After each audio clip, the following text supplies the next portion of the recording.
You are the perfect person for this conversation. When I had decided to not practice law in the traditional way, one of the things I was so scared about was that people were going to run past me and I was going to be the fool if I decided. And I remember at that time, you're always telling me that, Oluchi, you're not in competition with anybody. In this generation, our souls are in such a hurry that we don't even have the time to be still. The key factor that is missing from this current generation, I keep saying this, they walk through the length and breadth of the street not knowing what their purpose is. So, Daddy, I want to ask you, do you think that our generation is in a hurry? Hi guys, welcome back to the YouTube channel. Today we're with a fan's favorite, Daddy. How are you doing? Very well. I feel like you've become everybody's favorite dad on the internet. Like, we posted a video recently on TikTok and it blew up to like 100,000 plus views. And I was like, how did that even happen? So today, I brought you on this channel because I actually wanted us to talk about something that has been on my heart for a while now. And it's this whole thing about why are we in such a hurry to rush through life. You know, we're currently living in a generation where everything is fast-paced with AI and everything, doing everything quickly. I feel like we are slowly losing the art of stillness. So, Daddy, I want to ask you, do you think that our generation is in a hurry? I don't want to ascribe it to only your generation. I think the way we are created as human, every one of us were in a hurry. We want to achieve something, we want to be better than our contemporaries. And the way we are also being wired from our family backgrounds, you know, in the time past, our parents, most of our parents then, they bring this comparison idea of, can't you see your mate? Can't you see what your mate is doing? I think basically this is where this idea of being in a hurry. So somehow something ignites in your memory or in your brain that, look, I need to be better than the other person. And trying to be better than the other person, you tend to be in a hurry. So the only thing that only changed in the current generation is the AI revolution. Now everybody's exposed to network, internet, and all that. In the time past, you just need to look for the information. You need to practically read. You need to stop read books. And you need to get yourself acquainted with elderly ones. But now, through the flip of the phone, you can reach out anywhere. Wow, that's so true. That's so true, because the things that we used to go through the process of reading, learning, interacting with people and human beings, with your phone, you can literally chat GPTs and get information. And I think that that's why, like this past week, something that was on my heart, and even just during like the podcast, the key word about that podcast when I had gotten the vision from God was to highlight the concept of process. That's why every episode I was very intentional about making sure that people did not just see people that have emerged, but that they could see the process of what it took that person to get there, to realize that whether it's in the academic field, whether it's in the media or in the football background like you, nobody just arrives. We've had this conversation on the podcast when you came on the podcast, when I had decided to, you know, not practice law in the traditional way.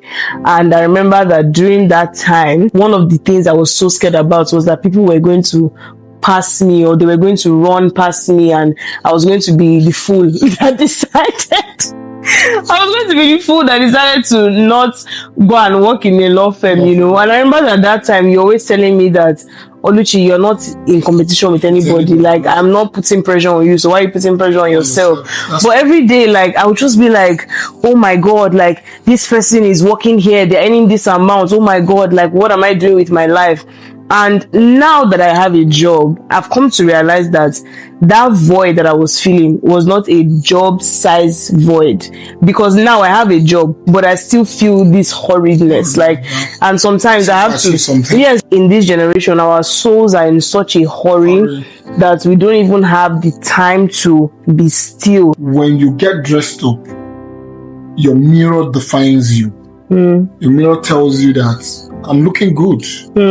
And you say, no, I'm not looking good. I don't like what I'm putting on. That is when you are beginning to examine yourself. It gives you that sense of assurance that you already know that you're good. But not putting pressure on yourself, because the moment you start thinking, I want to be Justin Bieber, you put so much pressure on yourself. Yeah. But at every point in time, the key factor that is missing from this current generation is that most of them walk, I keep saying this, they walk through the length and breadth of the street not knowing what their purpose is. Wow. It is because I want to be like Valerie, the way she does her podcast. But who are you? You can be better than Valerie. Yeah. So whenever you do something, just be the best at what you're doing at that point. Yeah. At a certain point in time, certain individual will find purpose and believe in what you are doing because you're doing it consistently over time. And there's something they say psychologically that when you do something consistently for 2 weeks thereabouts, it becomes a part and parcel of you. So at the point where you're trying to impress everybody in the family, you get to a point where you now feel that, look, I ain't going to do this again. Yeah, it just gets tiring. You get bored, you get tired. Okay, I've done everything. I know of somebody that is a medical doctor. They didn't find his purpose in being a medical doctor. He found a purpose in becoming a photographer. Wow. Making life out of it. So when he tells you he's a medical doctor, are you sure? The guy is carrying camera, he knows all the whatever. All the camera, the lenses and all that. He'll tell you this and tell you that. But that is not originally what he was designed to do. So in that aspect, probably not the parents push him into that.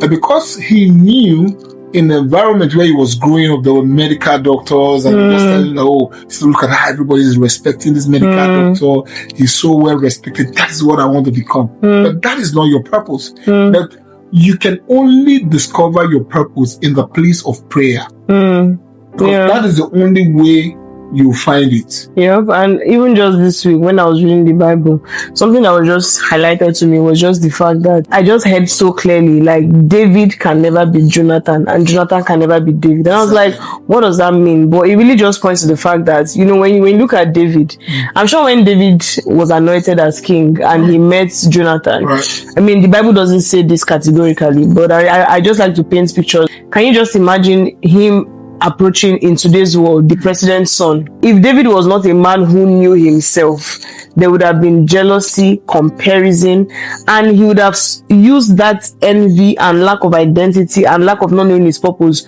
to spoil a relationship that God was going to use to actually make him naturally be king. Sometimes we don't even realize how much this horridness, lack of identity and lack of purpose can actually ruin what God has for us in the future. Like, you just saying that to me every time, that stop being in a hurry, because I'm like, oh my God, I'm this age, I'm my 20s, I need to figure this out. And then I'm seeing people like you on the podcast that was telling me that even in your 50s, you are still figuring it out, you are still learning. And I think even these days, like when I look at you and mom, I'm like, you guys are like, you are adults and parents that had to grow up quickly to take care of other children, because like, you are still figuring it out. You don't have all the answers. I think that has even allowed me feel more for you guys in your old age, because I'm realizing and I'm even respecting you guys even more, because you still don't have it figured out, but you were moving along the process of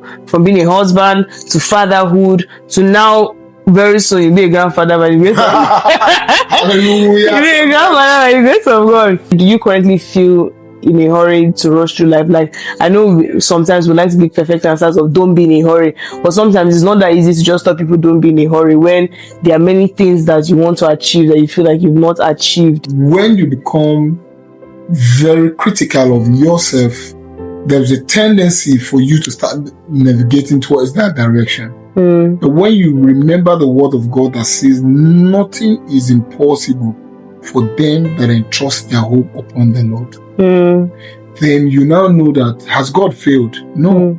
Sage once said that the music of God never ends, but it's only the dancers that get tired. So if the music of God never ends, why are you going to be tired?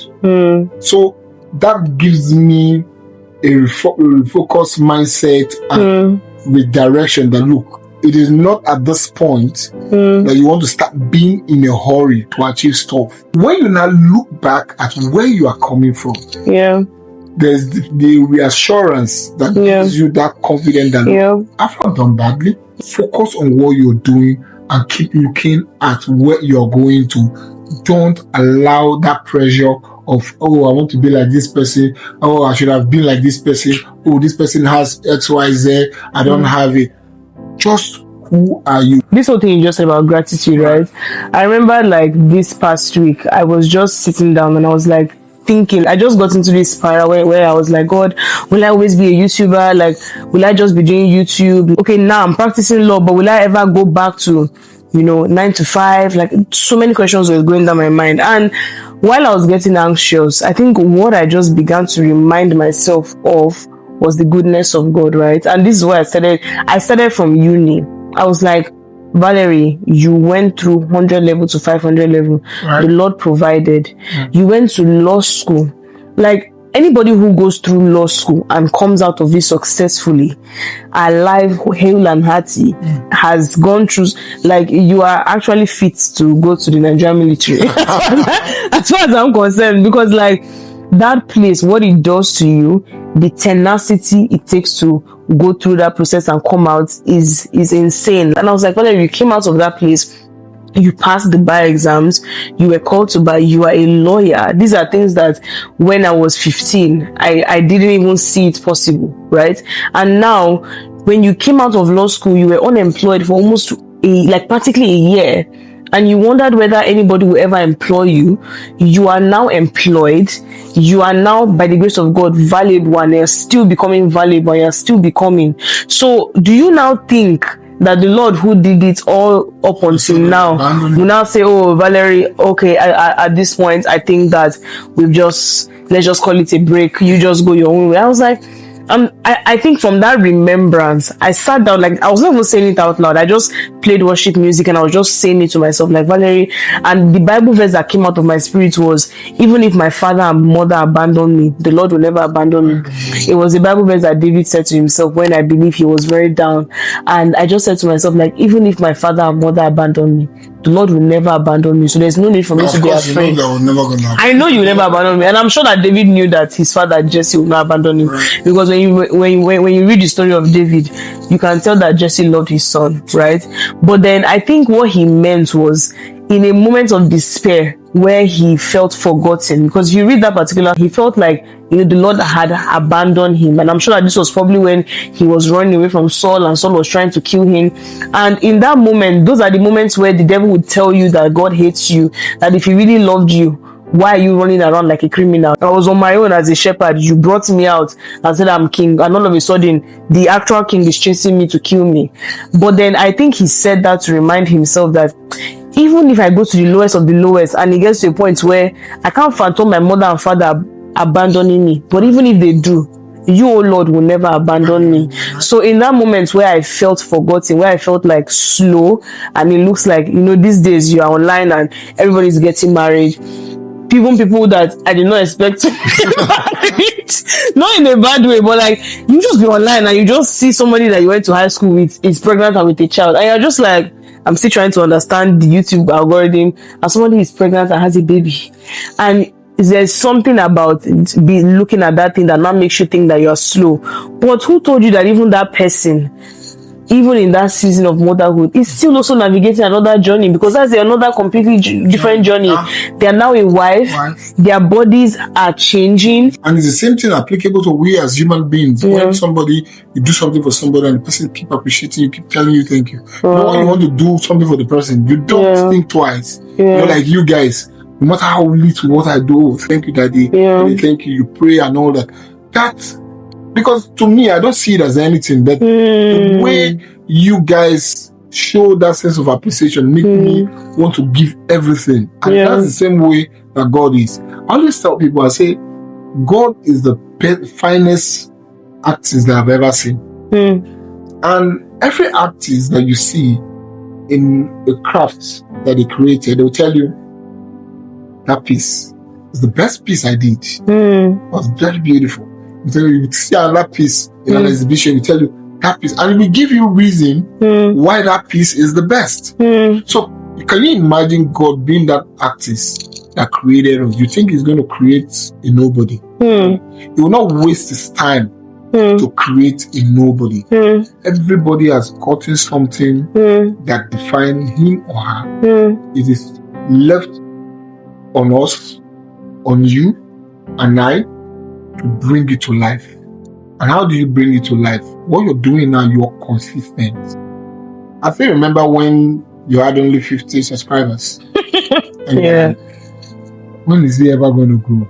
I still keep doing what you're doing. Yeah. And you got to 100. Oh, I'm on 100 now.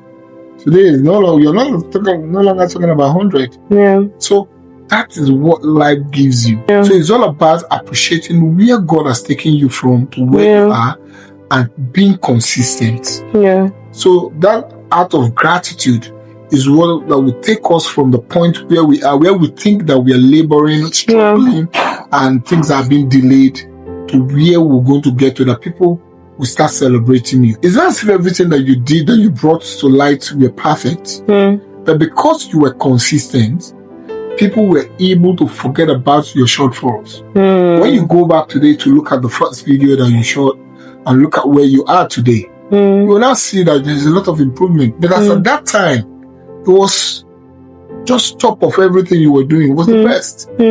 So it's all about being grateful and being consistent and believe in yourself. Because if you don't believe in yourself, no matter how much psychological pep talk I want to give you, none of it will mean anything. And what you said about YouTube, right? Because anybody who knows YouTube knows that YouTube is a number game. When you start, your goal is like, if 100 people can just get 100, you're like, okay, 200, you just keep shifting the goalposts. One thing I always do sometimes when I want to find peace with my YouTube journeys, I go to the YouTubers that I love their content a lot, and I see that, okay, this person has 1 million subscribers. I'm like, hey God, when will I ever reach 1 million? How many, like, sometimes I'm like, God, how many videos will I need to create to reach 1 million? Do you know, when I go to how many years ago this person started?